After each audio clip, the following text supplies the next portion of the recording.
एक मुस्लिम महिला बुर्का पहने कुंभ के मेले में दुकान लगाए हुए थी। सुबह सुबह का वक्त था, ज़्यादा भीड़ भाड़ नहीं थी, दुकान भी आउटसाइड थी क्योंकि इनको जगह थोड़ी सी बाद में मिली थी, दूर मिली थी।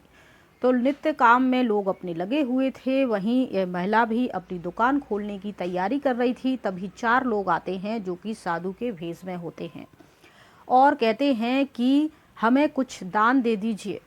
तब ये महिला उनसे कहती है, बाबा अभी तो हम दुकान खोल रहे हैं और अभी चलो रुको, मैं कुछ करती हूँ। तो वो अपने बटुए में से 10 रुपये निकालती है और इनको दे देती है।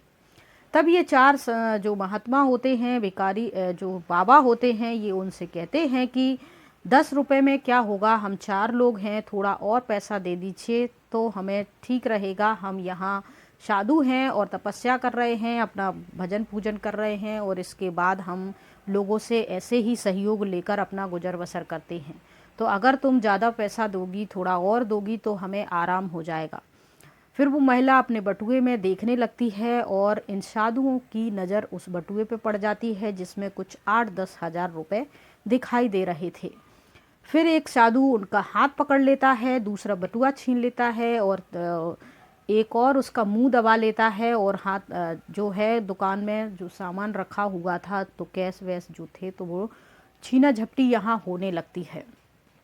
इसके बाद क्या हुआ है, ये महिला कौन है और ये साधु कौन है? क्या ये वाकई साधु ही मांगने वाले थे या फिर साधु के बीच में कोई लुटेरे चोर उचक्के थे जो साधु को बदनाम कर रहे थे, या फिर यहाँ कुछ और ही माजरा चल रहा था? कहानी बहुत इंटरेस्टिंग है, आपको बहुत इंटरेस्ट आने वाला है, तो कहानी को स्क्रिप्ट किए बिना पूरी सुनिए दोस्तों। नमस्कार दोस्तों, मेरा नाम तुलसी है और आज हम कुंभ के मेले में हुई घटना वारदात के बारे में बातचीत कर रहे हैं। तो ये कहानी शुरू होती है, एक युगल जोड़ा होता है बिहार प्रदेश का। बिहार प्रदेश में एक युगल जोड़ा पति पत्नी होते हैं, रजनी और रमेश।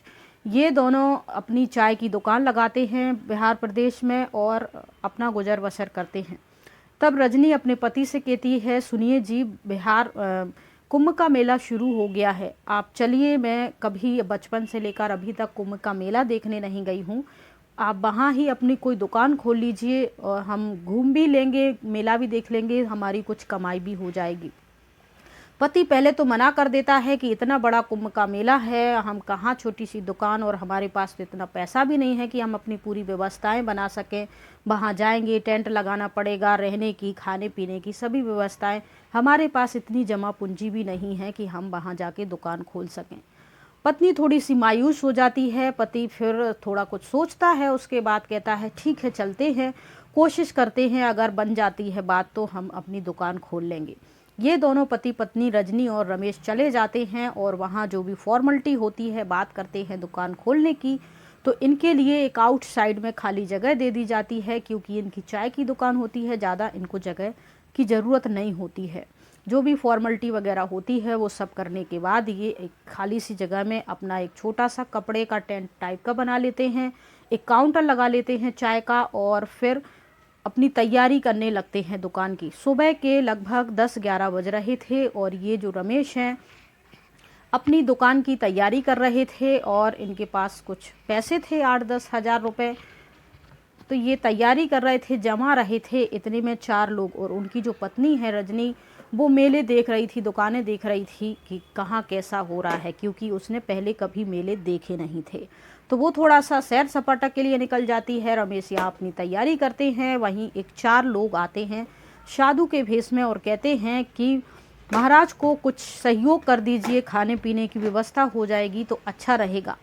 फिर रमेश कहता है कि बाबा ठीक है, और वह 10 रुपये उनको देता है। इसके बाद जो बाबा होते वो कहते, बेटा 10 रुपये से क्या होगा, हमें कुछ और पैसे दीजिए।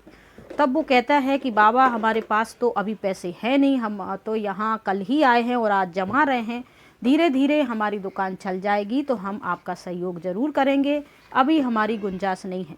लेकिन ये चार लोग जो थे साधु के वेश में, ये उससे जिद करने लगते हैं और फिर वो अपना देखने लगता है, जो भी उसके पास 10-12 हज़ार रुपये थे वो उसमें से कुछ खुले पैसे ढूंढने लगता है। तभी इनकी नज़र उस बटुए पे पड़ती है और वो उसमें से 50 रुपये ढूंढ लेता है और इनको देने लगता है। तभी एक हाथ पकड़ लेता है, एक बटुआ छीन लेता है, दूसरा मुंह दबा लेता है और फिर ये व्यक्ति कुछ चिल्लाता, कुछ समझ पाता, इतने में ये चारों वहाँ से गायब हो जाते हैं। ये आसपास देखता है, चिल्लाता है, कुछ कहता है, इतने में कुछ दिखाई ही नहीं देता है कि वो कहाँ गायब हो गए हैं।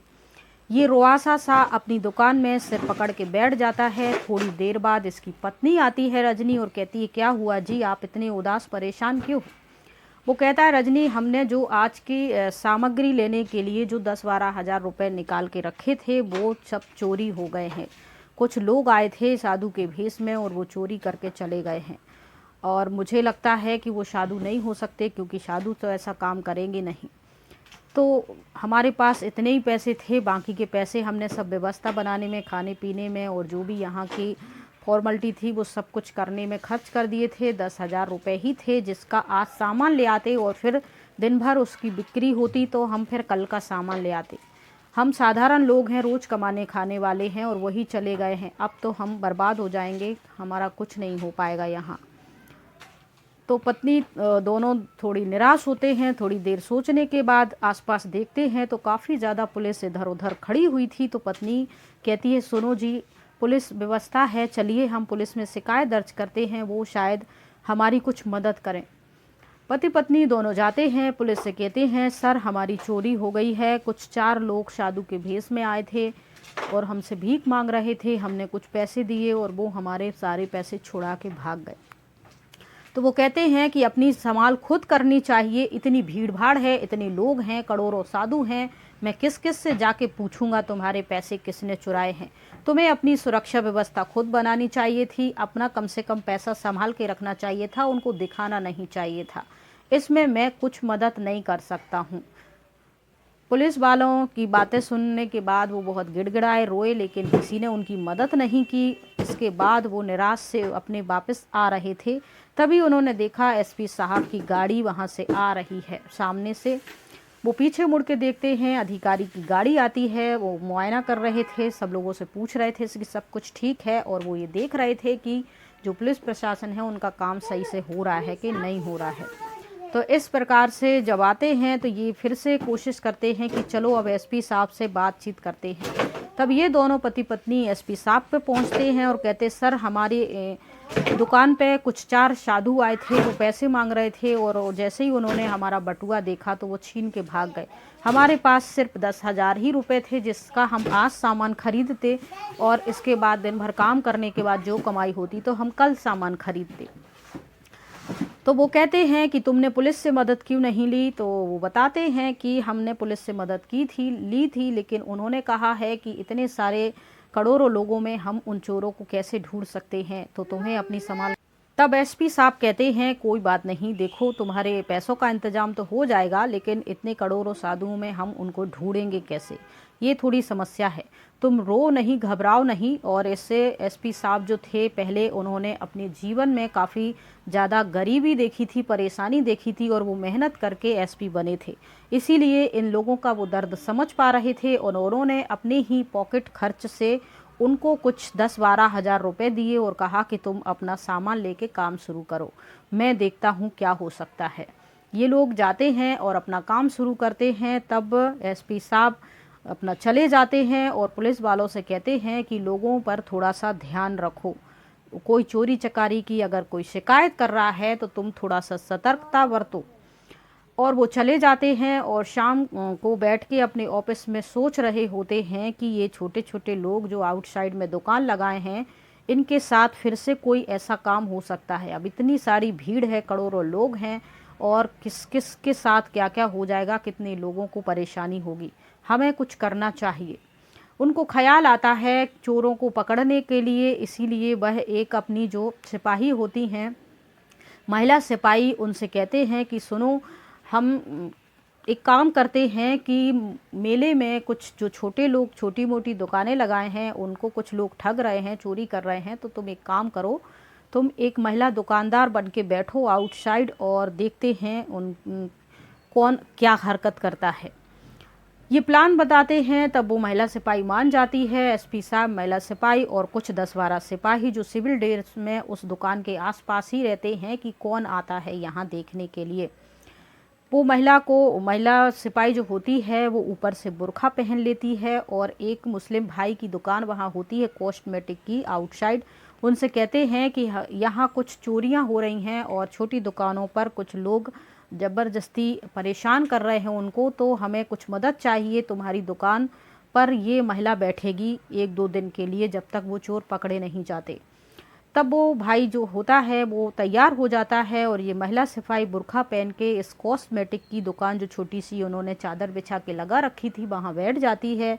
1 दिन बीत जाता है, 2 दिन बीत जाते हैं, कुछ नहीं होता है। फिर भी एसपी साहब कहते चलो 1-2 दिन और देख लेते हैं। तीसरे दिन फिर वो 4 साधु आते हैं और इस महिला से कहने लगते हैं कि माई कुछ पैसे वैसे दान कर दो, हम साधु हैं, यहाँ दान से ही हमारा गुजर बसर होता है और जो व्यक्ति हमें दान देते हैं हम उससे ही अपना जीवन यापन करते हैं। तब ये महिला अपना वैसा ही बटुआ जो उस व्यक्ति ने सब कुछ बताया था कि कैसे कैसे वो वारदात हुई थी, तो उन्होंने पूरा वही सीन बनाया हुआ था। वो महिला बटुआ निकालती है और उनके सामने ही चैन खोलती है और उसमें से कुछ पैसे उनको दिखा देती है और उनमें से 10-12 कुछ खुले रुपए ढूंढने लगती है उनके सामने ही। जैसे ही इनकी नज़र उस बटुए पे पड़ती है ये चारों एक दूसरे को आंखों ही आंखों में इशारा करने लगते हैं और उस महिला का हाथ पकड़ लेते, एक मुंह दबाता है और बटुआ छीन के भागने लगते हैं। तभी जो सिविल ड्रेस में उस दुकान पे नज़र गड़ाए हुए थे 10 सिपाही, वो आके इन चारों को दबोच लेते हैं और इनको पकड़ लेते हैं और फिर पूछते हैं कि तुमने कहाँ कहाँ किन किन लोगों की चोरी की है और तुम्हारा ग्रुप कितना है और कौन हो तुम लोग, साधु हो या चोर उचक्के हो, क्या हो। जब इनसे पूरी पुलिस की तरीके से पूछताछ होती है तो ये बता देते हैं कि हम 35 लोगों का ग्रुप हैं और साधु के रूप में ऐसे ही छोटी छोटी आउटसाइड जो दुकानें हैं उनको अपना शिकार बनाती हैं और वहाँ चोरियाँ करती हैं। तो इस तरीके से एसपी साहब इनको पकड़ लेते हैं और ऐसी उनकी मदद हो जाती है और पुलिस प्रशासन को भी झाड़ लगाते हैं और कहते हैं कि तुम अपनी जो ड्यूटी है वो अच्छे से निभा